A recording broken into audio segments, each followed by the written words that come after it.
Alright guys, another little video, this time about measurements. You had the homework on conversions, but I wanted to do as best I could to give measurement, actual measurement practice virtually, which is tricky, but here's what I got as far as the information you need. So the typical ruler, meter stick, whatever here in the United States usually has two scales. It'll have inches on one side from 1 to 12, so ruler is 12 inches long, or 1 foot, as you went over in the other video. And then it'll have another side that I've now flipped over down here that gives centimeters in the metric scale and goes to about 30 something. It doesn't quite, not quite an even number of centimeters.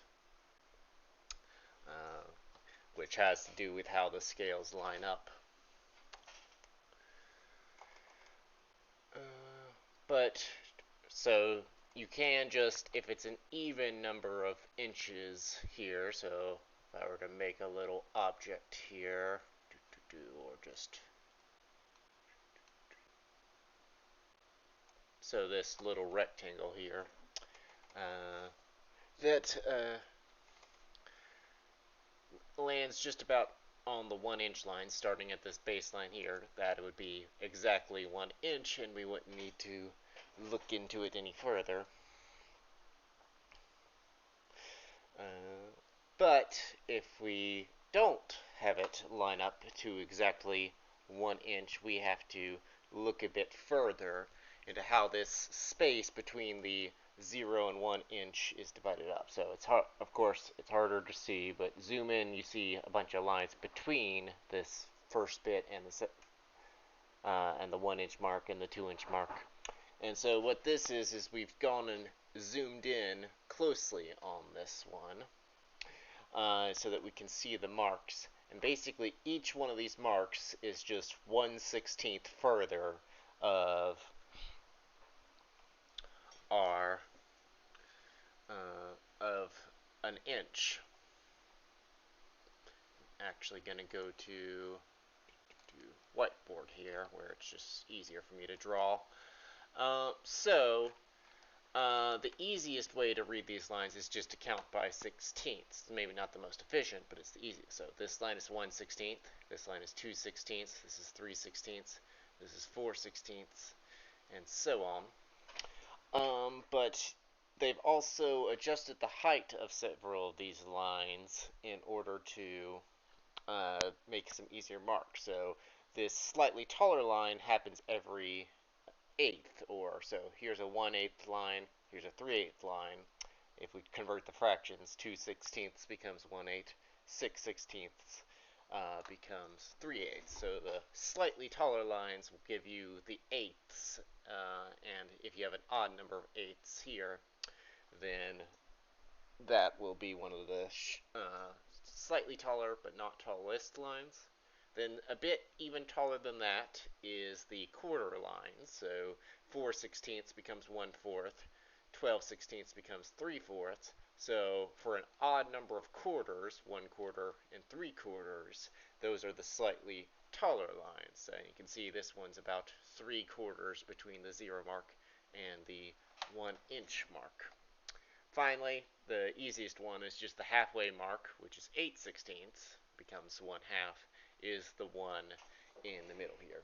So you can always count 16ths and then convert the decimal, but for faster measurement, if you in some sort of field,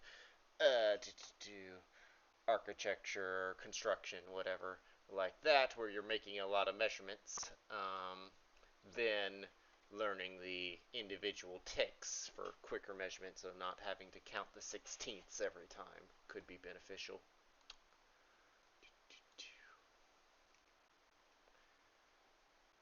Then the metric system is easier, and it's the one the rest of the world uses in America as ever. Well, I think we should change, but I know some people proud of being different here in America, even though this system makes more sense in my mind. So whatever on the philosophy. But the meter stick, or in this case the centimeter side of our ruler, is easier to read because it's just 0 to 1. We've blown it up to make it bigger here again. 2, 3, 4 centimeters, and each tick in between is just 1/10 or 0.1 of a centimeter. So if we go 0, 1, 2, 3, or sorry, 1, 2, 3, 4, 5, that's 0.5 centimeters.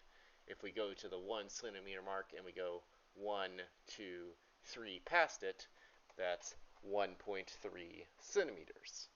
And so on and so forth. So metric is easier in my mind. And you've already been through some conversions that meet. The metric system is also nice for being in base 10. You can go back to the meter lecture for that. I just want to finish up with, so let's adjust this bar right here. So to fully measure this bar here, I'm going to try and line it up as best I can. We would go 1 inch, 2 inch, 3 inch, 4 inch. Went past the 4th inch, starting with the other end at that line right there. And then we would count these little tiny ticks. So I'm going to zoom in here. So 1 tick, 2 ticks, 3 ticks, 4 ticks. So that would be 4 inches and 4/16. And we could simplify that, or if we know how to read a ruler with the quick method, we could get right there to say that 4 and 4/16, my drawing pad's being a bit slow, is the same as 4 and 1/4 inches, or 1/4 inches, since that is the 1/4 mark. It's one of the slightly taller lines, and not every ruler will have exactly the same things. In our example, this line was slightly taller to represent the 1/2, but we see that there are 1, 2, 3 of these tallish lines. So that means we have to go 1/4, 2/4, 3/4, 4/4 to get all the way across this line. Alright, so hopefully this is helpful. Help you out with the measurement lab. See you guys next time.